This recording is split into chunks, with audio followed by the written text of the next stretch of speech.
Iyon, dahil mainit ang panahon, magluto tayo ng sabaw. May sabaw, syempre. Sabayan natin yung init. Magluto tayo ng tinola. Kakaiba to dahil yung ating sahog ay manibalang na papaya. Kumbaga malapit ng mahinog. So magbibigay ng kakaibang flavor. At eto na, nakahanda na yung ating mga sangkap at nakasalang na agad-agad.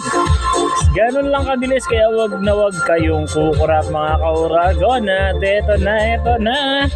Diba? Kulay pa lang ay mapapayami ka na. Yummy. At ayan. Takpan muna natin mga kauragon para maluto. At eto na. At eto na agad. Kumukulo na yung at may sabaw na. Nag-ready na kasi tayo ng mainit na tubig para meron na tayong mabilisang pagluluto. So ayan.